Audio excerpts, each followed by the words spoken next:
আসসালামু আলাইকুম। দূরের এবং কাছের বন্ধুরা সবাই কেমন আছেন?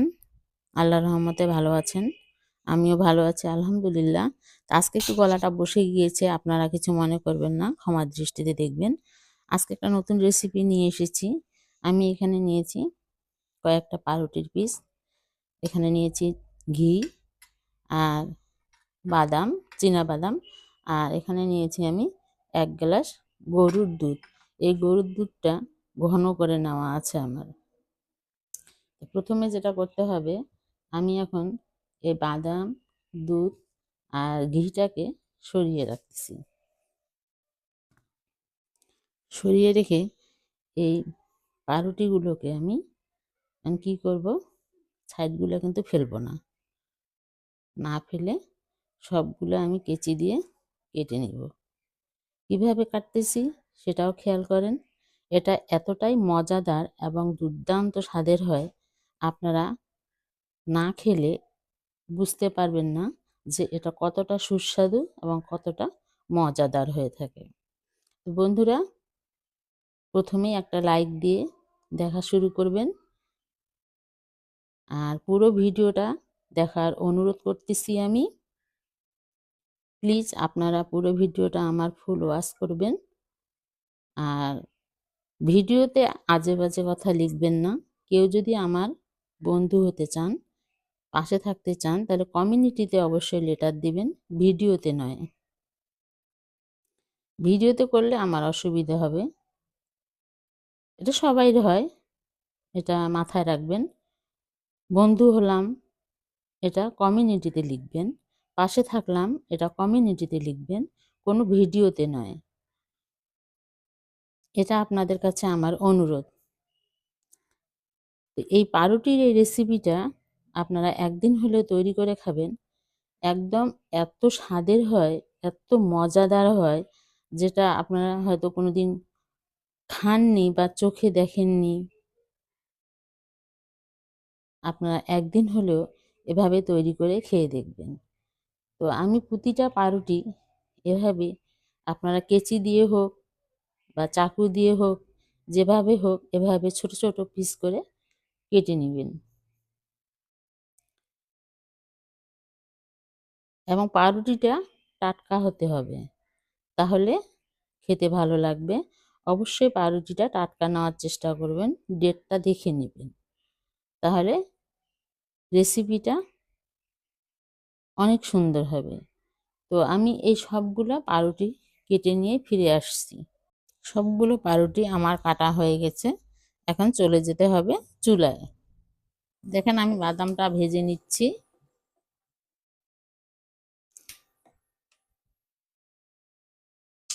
ঘিয়ের মধ্যে ভাজতেছি বাদামটা। আর এখন দিয়ে দিচ্ছি 3টা এলাচ দানা। এলাচ দানা 3টা এই ঘিয়ের মধ্যে, বাদাম এবং এলাচ দানা সবগুলো ভেজে নিতে হবে।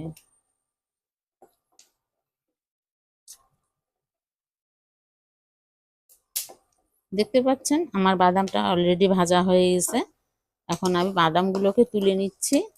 আর বেশি ভাজা যাবে না, তাহলে পুড়ে যাবে, খেতে ভালো লাগবে না। এভাবে আপনারা ভেজে নেবেন।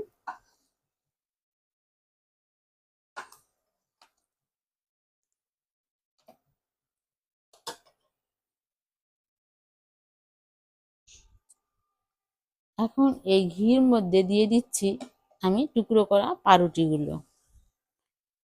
পাউরুটিগুলো দিয়ে চুলার জালটা একদম লো করে দিতে হবে, দিয়ে আস্তে আস্তে পাউরুটিগুলা ভেজে নিতে হবে এই ঘিয়ের মাঝে। এখানে ঘিটা একটু কম হয়ে গেছে, তো আমি আর একটু ঘি এখানে দিয়ে দিচ্ছি।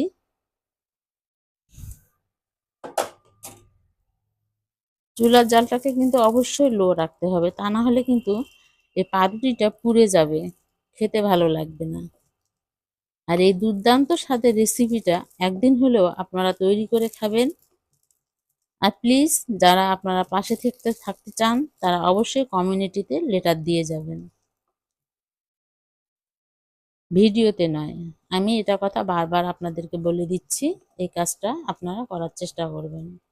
পাউরুটির টুকরোগুলো আমার ভাজানো হয়ে গেছে। এটা কিন্তু ধৈর্যের ব্যাপার, এটা সময় নিয়ে ভাজতে হবে। আপনাকে দেখিয়ে দিচ্ছি আমি।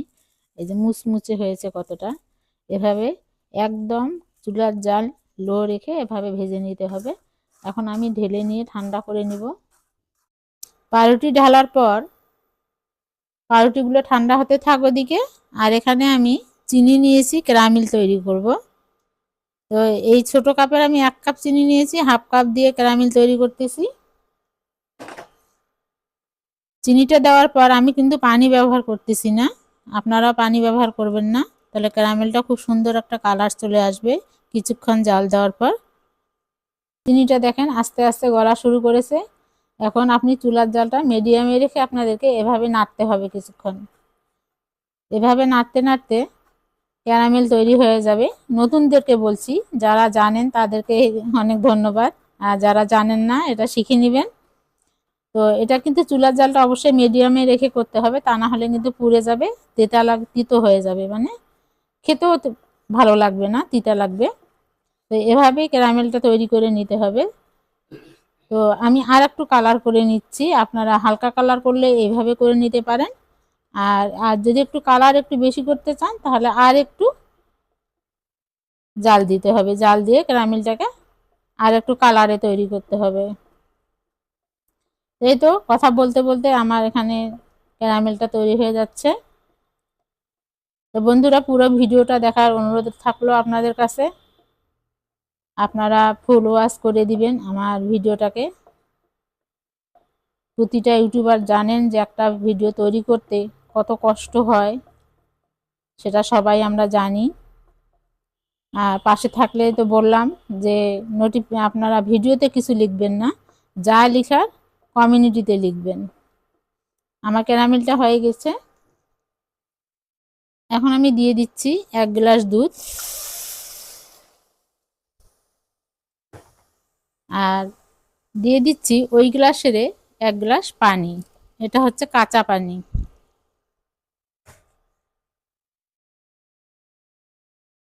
আর দিয়ে দিচ্ছি বাকি চিনিটা।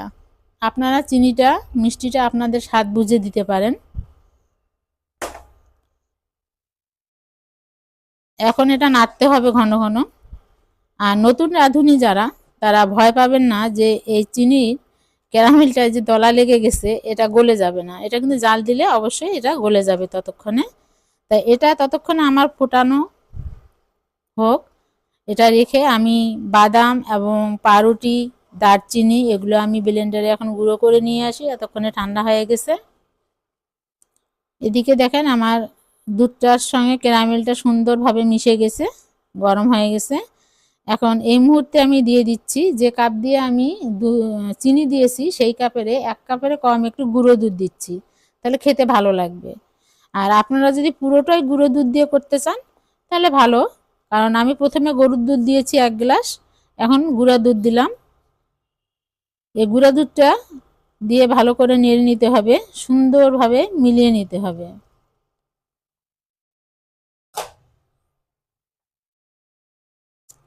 এটা যখন মিলিয়ে নেওয়া হয়ে যাবে, তখন এখানে আমি দিচ্ছি এখন পাউরুটি, আর হচ্ছে আপনার বাদাম আর দারচিনিটা যে আমি গুঁড়ো করে নিয়েছিলাম, দেখেন ব্লেন্ডারে গুঁড়ো করে নিয়েছি।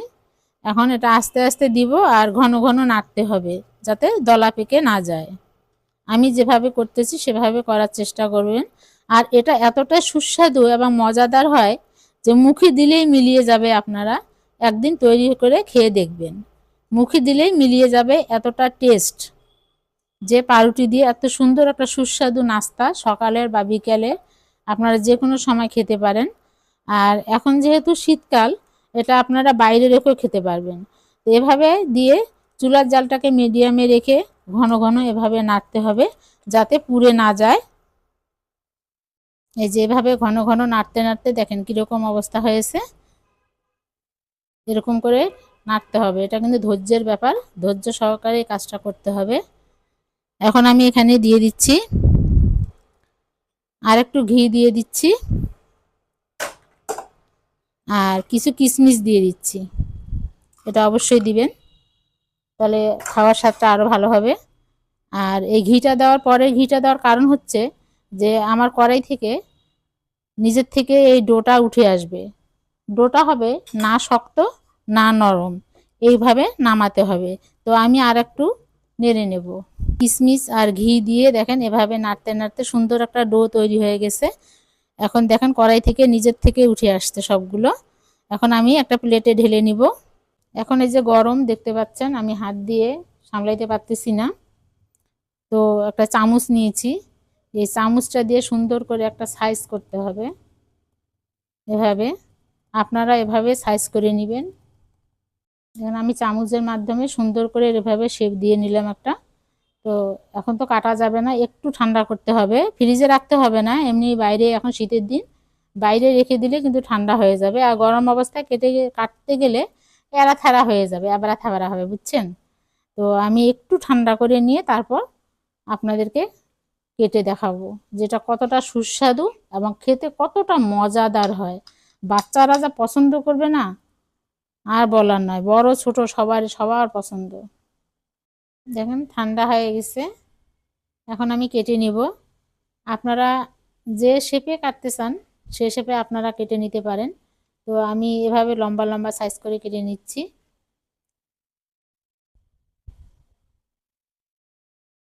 আপনারা অন্যভাবেও কেটে নিতে পারেন।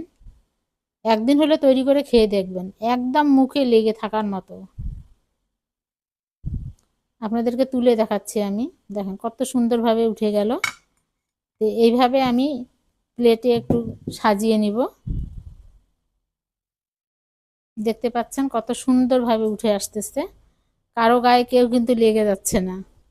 একটু ঠান্ডা করে কাটলে কিন্তু জিনিসটা খেতেও ভালো লাগবে আর দেখতেও সুন্দর লাগবে। আর এভাবে কাউকে পরিবেশন করতে চাইলেও সেটাও কিন্তু খুব ভালো লাগবে। পরিবেশনটারও একটা ব্যাপার আছে।